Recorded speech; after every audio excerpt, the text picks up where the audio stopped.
Donc c'est bonne nouvelle. Alors nous vous applaudissons extrêmement fort. Merci, Félix. Au filet garni, un grand témoin. Au filet garni, vous aussi. Calix, ces applaudissements vont aussi directement à votre art de l'animation et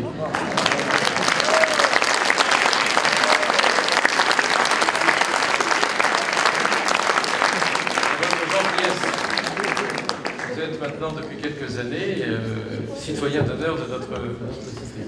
Merci mille fois.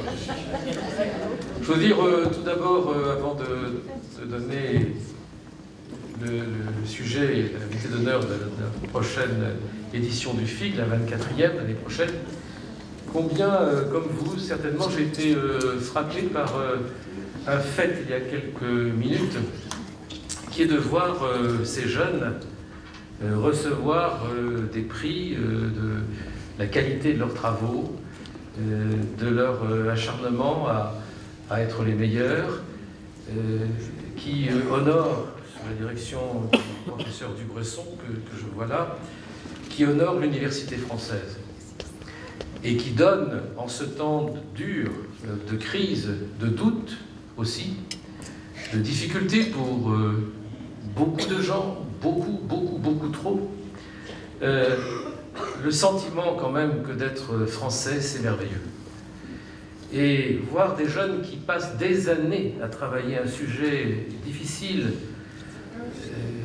aborder des thèmes qui sont utiles au développement de l'humanité, au progrès de celle-ci, avoir autant de conviction et faire autant de sacrifices sur leur temps personnel pour parvenir à la connaissance, pour partager cette connaissance, pour montrer que l'université française est vivante, que les écoles, quelles que soient les matières enseignées, sont là pour répondre aux défis du temps d'aujourd'hui, eh bien, ça fait chaud au cœur.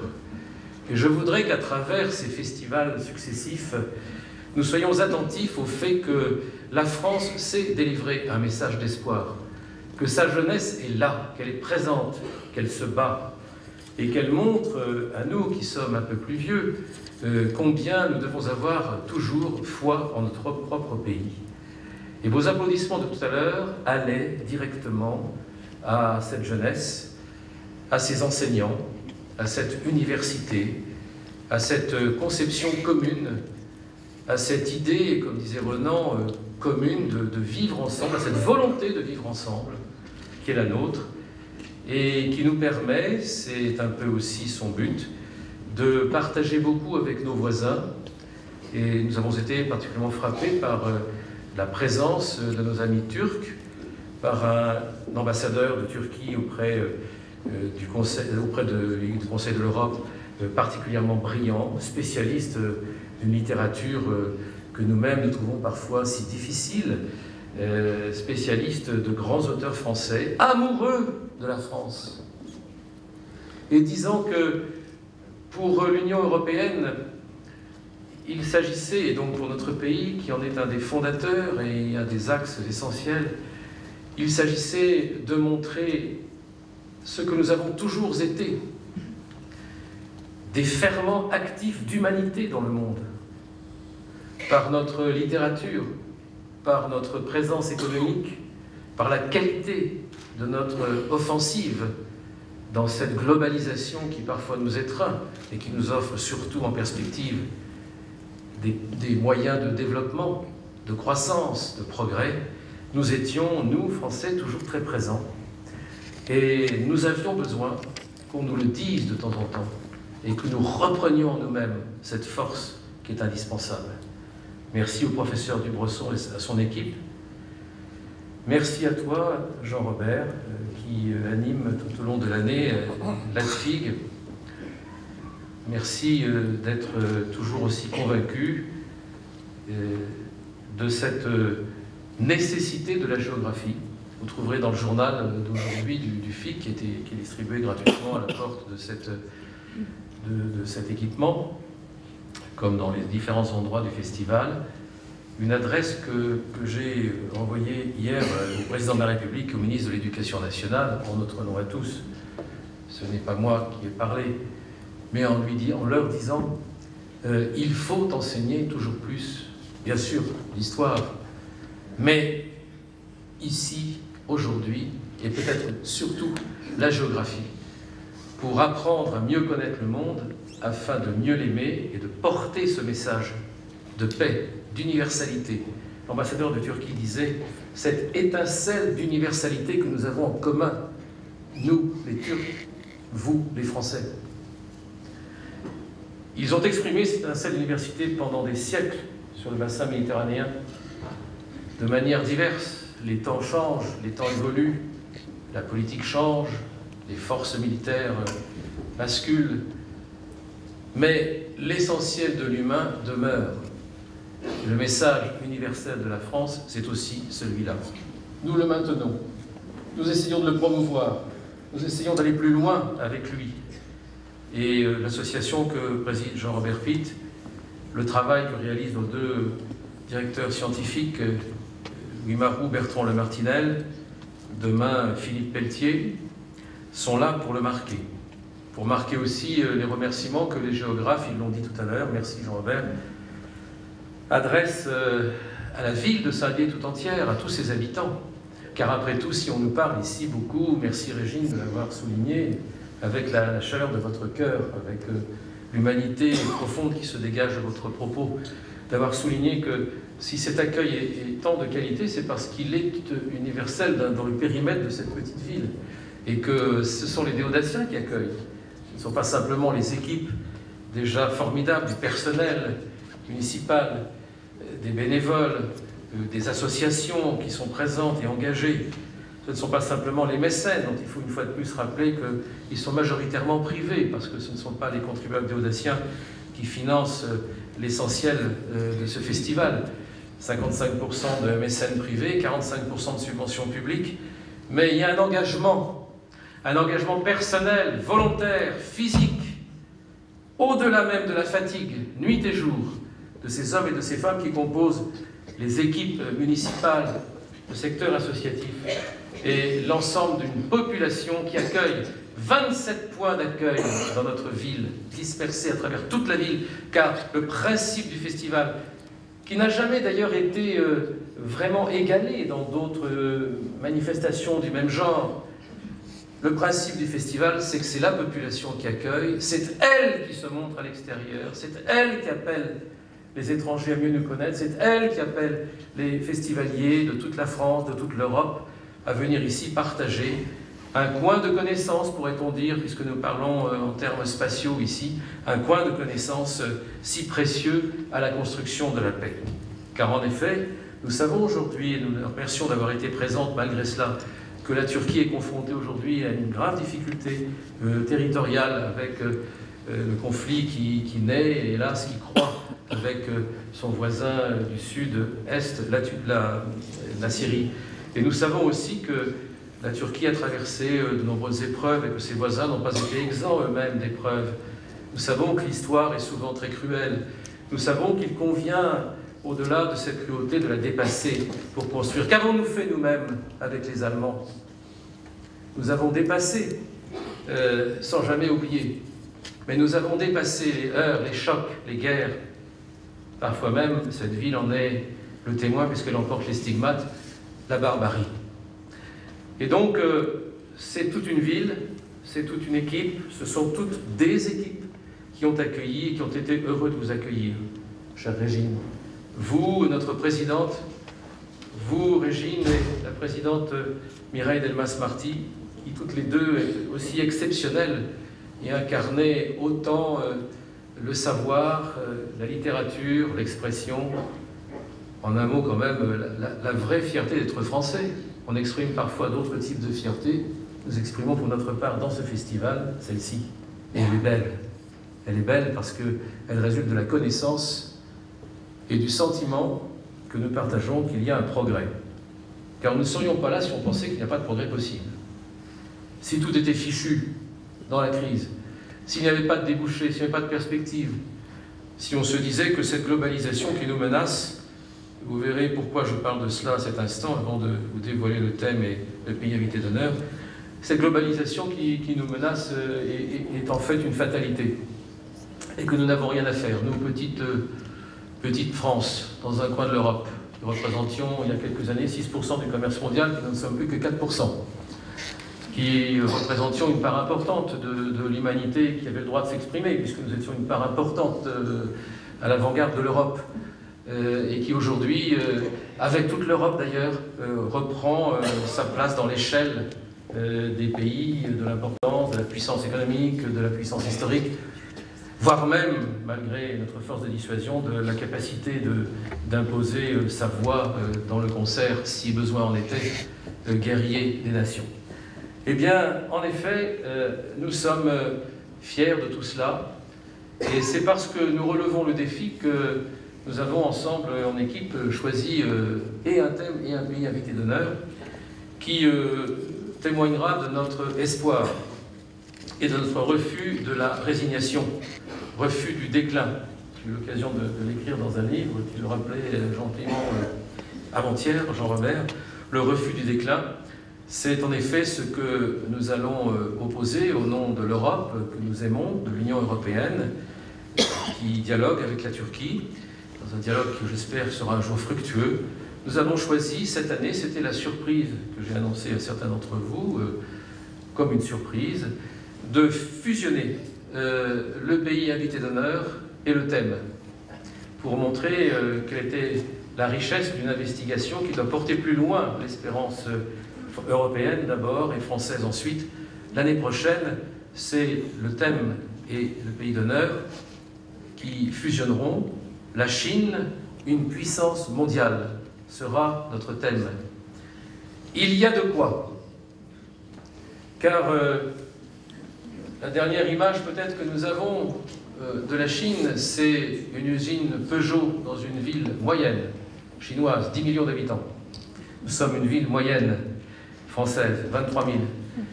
Et la différence de taille, d'échelle est éloquente, car effectivement, Wuhan, qui a une usine Peugeot, qui produira bientôt 1 million de véhicules, 1 million, c'est la moitié de la production française, dans une seule usine.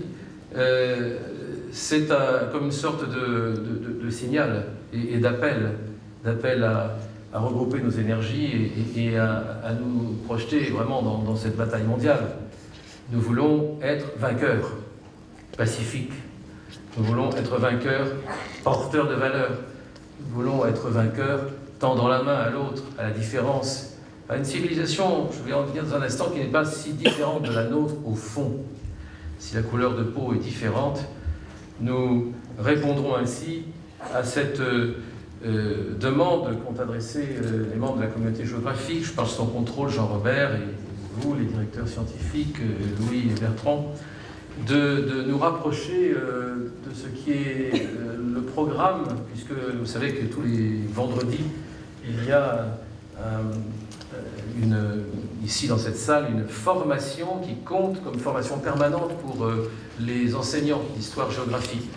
Et parfois on nous dit, mais votre sujet est un peu éloigné. Bon, nous ne sommes pas là pour être simplement les auxiliaires de l'éducation nationale, encore qu'on est heureux de le faire. Nous sommes heureux de notre situation où beaucoup de professeurs que nous aimons, car nous voulons là aussi rendre sa dignité quelque peu atteinte par certains, à la fonction merveilleuse d'enseigner et d'être le porteur de l'héritage vers l'avant, vers les jeunes et vers ceux qui incarnent notre pays. Nous répondrons ainsi à un propos, je cite celui de 1885, Jules Ferry, à qui le géographe Élisée Reclus, vous savez, nous avons un nom de rue, Élisée Reclus, qui était géographe, qui était un communard, auteur d'un livre célèbre, 14 volumes, je crois, ou 12 volumes, tu vas me corriger. Combien ? 19 volumes de géographie universelle, la nouvelle géographie universelle. Élisée Reclus estimait que, je cite, « les Chinois ne sont pas quantité négligeable ».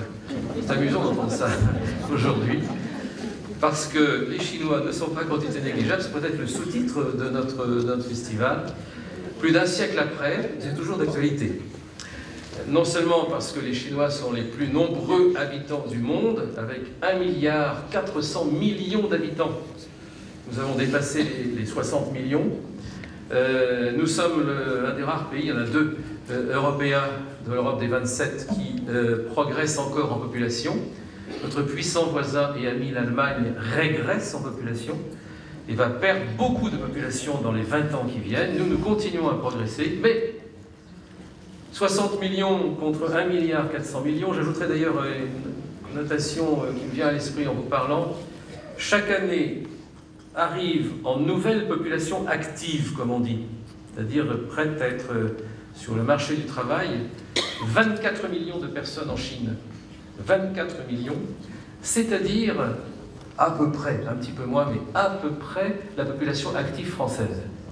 Ça veut dire que se déverse dans la capacité d'offensive économique tous les ans, uniquement en Chine, je ne parle pas de l'Inde, je ne parle pas de l'Indonésie, je ne parle pas d'autres pays, les Philippines, uniquement en Chine, l'équivalent au travail de la population active française tout entière. Donc quand on dit qu'ils ne sont pas quantité négligeable, on mesure la portée de ce propos. Et parce que la Chine, après les dépeçages de l'ère coloniale, après ce qu'on a appelé, ce que les Chinois ont appelé le siècle de la honte, après les concessions, tout le monde, qui n'est pas forcément historien, tout le monde a lu quand même le Lotus bleu. Et moi, je tire ma science beaucoup de Tintin. Et on a lu, c'est une bonne lecture. Et nous avons tous lu le système des concessions à Shanghai et la dureté qui était imposée aux Chinois. Après la période controversée, difficile, parfois cruelle, du maoïsme, la Chine se pose comme une puissance de premier rang au plan économique, au plan démographique, au plan culturel, j'y reviendrai, au plan de ce qu'elle représente maintenant dans les relations internationales. Elle vient de lancer son premier porte-avions, elle dispose de fusées intercontinentales, elle dispose de l'arme nucléaire, elle dispose d'une armée de terre, d'air et de mer extrêmement nombreuse, elle dispose de ses propres capacités à produire ses armes. Et aujourd'hui même, c'est d'actualité, la dispute qui existe entre différents pays riverains de la mer dite de Chine ou du Japon, suivant les cas. Je ne vais vexer personne parce qu'on a eu un excellent fixe sur le Japon. Et là, pour montrer que les conflits dans cette région du monde ne sont pas perdus dans la mesure où le pétrole est présent partout, le gaz est présent partout et que quelques îlots on aurait dit sous Voltaire, quelques arpents de terre sont là pour montrer que l'âpreté devant la soif incroyable de ressources minérales, de ressources minières, de bois, explique par ailleurs la progression, nous avons parlé l'année dernière avec le Rwanda, explique par ailleurs la présence chinoise en Afrique. J'en discutais tout à l'heure avec le gouverneur d'Abidjan, du district d'Abidjan, en Côte d'Ivoire, la problématique d'une présence chinoise très importante sur le continent africain, comme la décision de certaines entreprises, je pense à Huawei, qui est la 3e ou 4e téléphoniste mondiale, maintenant loin devant France Télécom, montre que, décision qui vient d'être prise, c'est d'entrer en Europe, de construire en Europe et d'être présent, d'attaquer au fond le marché européen par une présence physique en Europe. Tout cela, ce sont des défis à relever. Première puissance, puissance de premier rang, parfois même première de toutes, avec l'ambition pacifique, mais l'ambition quand même nationale. Le Chinois a un sentiment national très élevé et très fort aujourd'hui, après les siècles d'humiliation dont je viens de parler, après la splendeur d'un empire, la fameuse cité interdite, on évitera les images clichés, mais il faut quand même y faire référence, reflétait la puissance universelle de l'empire chinois, pensait-il, jusqu'aux confins du monde. La route de la soie qui parlait de la Turquie y aboutissait en Chine, et même pénétrait dans ce qui est aujourd'hui le territoire chinois. La turcophonie allait jusqu'au désert du Xinjiang, jusqu'au nord du désert du Xinjiang, dans des villes chinoises qui sont aujourd'hui des villes champignons. et qui à l'époque étaient des villes de culture turque. Cette puissance, cette rivalité avec les États-Unis d'Amérique, on parle de Chine-América quand on parle du monde aujourd'hui. On pourrait prendre une image, l'usine chinoise cherche par ses excédents, et donc par les excédents qui rentrent dans les caisses publiques de la Chine, à financer l'énormité des déficits des États-Unis. Déficit budgétaire, déficit du commerce extérieur, déficit des ménages qui consomment plus qu'ils n'épargnent, beaucoup plus qu'ils n'épargnent, et dont l'épargne est parfois négative certaines années, alors que l'épargne européenne, et en particulier française, est très brillante et très forte. L'usine chinoise, les déficits américains, ça ne va pas durer longtemps, mesdames et messieurs. Ce système ne pourra pas durer longtemps comme cela. On en subit déjà les premiers effets par la crise monétaire, financière, dont l'euro est victime, car on compte sur nous, on compte que vous oublierez que chacune et chacun d'entre vous, si vous êtes actifs, travaillez plusieurs heures par semaine pour financer les déficits américains, par la force de l'euro vis-à-vis du dollar, pour financer les déficits américains et pour permettre aux États-Unis de vivre à crédit. Ça ne va pas durer longtemps. Et donc il est temps que les géographes, aidés par des économistes, des historiens, des hommes de culture, se penchent sur, au fond, le fonctionnement intime, le ressort principal du système monde, dominé aujourd'hui par la Chine et par ce que j'appelle personnellement le condominium sino-américain, pour que nous puissions dégager des portes d'espoir, des portes de sortie provenant de l'Union européenne, et en particulier de celle qui doit être, ou qui doit en devenir, ou qui doit en redevenir la cheville ouvrière, je veux dire la France, et je veux dire le couple franco-allemand. Pour comprendre ces enjeux si complexes, si intéressants, si passionnants, je sens qu'on va avoir un fil formidable comme cette année, il importe de décliner la Chine dans le temps long, car la Chine est le pays du temps long, et aussi dans l'espace profond, car la Chine, je parlais de l'exode rural venant du monde paysan vers la côte est de la Chine et la côte de la croissance. Toutes les grandes villes se situent peu ou prou sur la côte, ou à proximité de celle-ci. Pékin est à 120 km de la mer, Tianjin, et la Chine est un pays qui est le pays de l'espace très profond, jusqu'au désert du Xinjiang, jusqu'à la Russie, jusqu'à la route de la soie turcophone, j'en ai parlé tout à l'heure.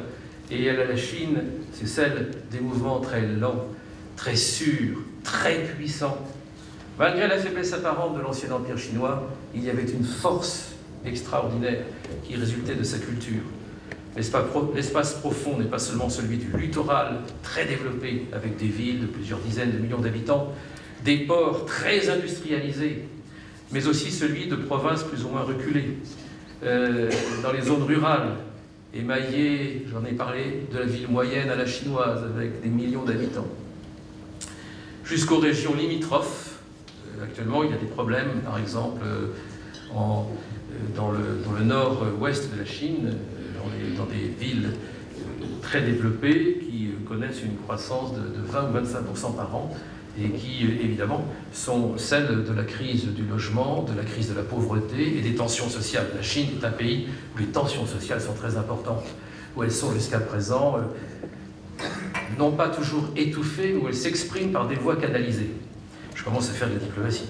Le développement économique de 7 à 12% par an, la Chine fait une toute petite croissance cette année, 7%, on fait 0,2. Et les inégalités sociales et régionales qui s'accentuent entre la côte et le reste seront un des sujets.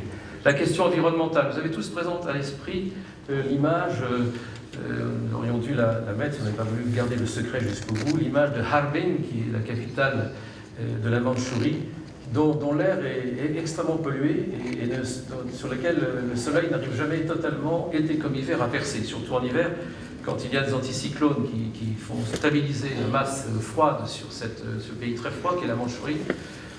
Les émanations de charbon, les productions de centaines de milliers de tonnes de charbon sont telles que l'air n'est jamais pur, n'est jamais agréable, et que la pollution est toujours une règle dans ces pays. et dans ses provinces. La civilisation, et je dis, véritable civilisation remarquable, pluriséculaire, articulée sur plusieurs philosophies immanentes. On a parlé il y a 2 jours, et ce matin encore, de paysages chinois, de la représentation chinoise. J'espère que le professeur Cheng pourra venir l'année prochaine, comme il avait été tellement formidable dans un des FIG récents, en nous expliquant la dialectique du yin et du yang et de l'espace médian, du vide médian. La peinture, on a parlé de la représentation du paysage chinois, sera aussi au cœur d'une de nos conférences, certainement, pour faire le pont avec le FIG d'aujourd'hui.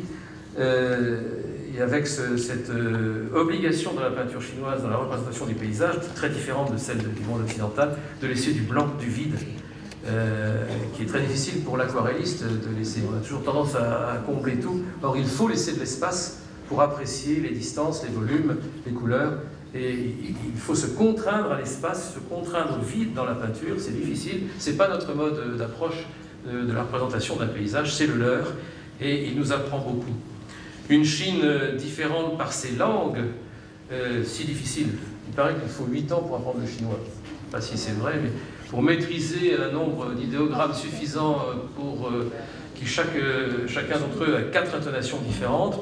Et si on dit la fausse intonation, on dit quelque chose de complètement erratique par rapport au phrasé que l'on est en train de prononcer. Des langues différentes, des rites qui organisent la vie sociale de manière si différente, mais aussi de manière si proche.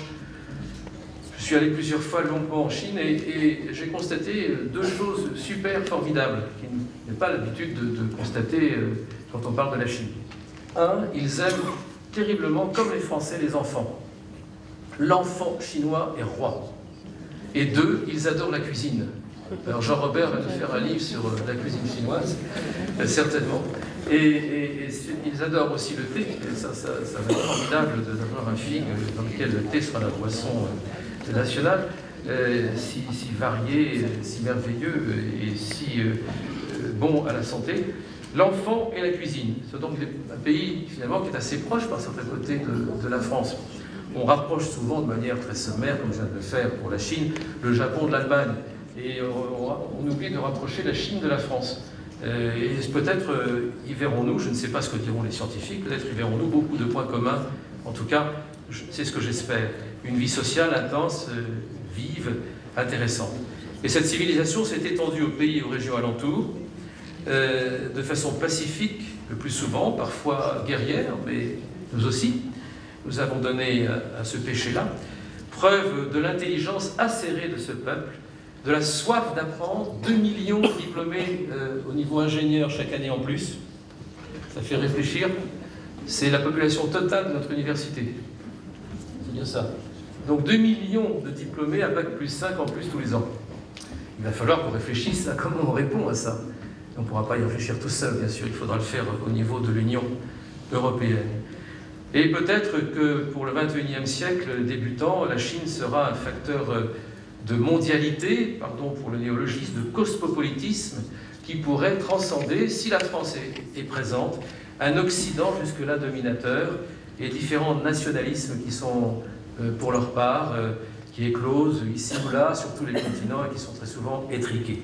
Voilà les enjeux, quelques-uns des enjeux, pardon d'être si sommaire, mais je parle aussi, comme Régine, il y a un instant, avec mon cœur, et moi j'aime beaucoup la Chine, et bon, ça peut-être jouer un petit rôle dans le fait qu'on choisisse ce sujet, mais c'est surtout parce que là, je crois qu'il faut répondre aux enjeux d'aujourd'hui.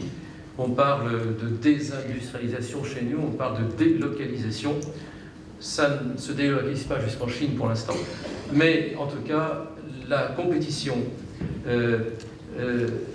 Et comme nous avons toujours refusé ici le choc des civilisations, mais au contraire que nous voulons qu'il y ait convergence, qu'il y ait universalité chez eux et chez nous, pour que 2 universalités se rencontrant puissent converger vers plus d'humanité, et chez eux, et chez nous, et dans le monde. Voilà de beaux enjeux. Vive le FIG 2012, qui a été une particulière réussite par sa fréquentation et la qualité de ses interventions. Merci aux géographes.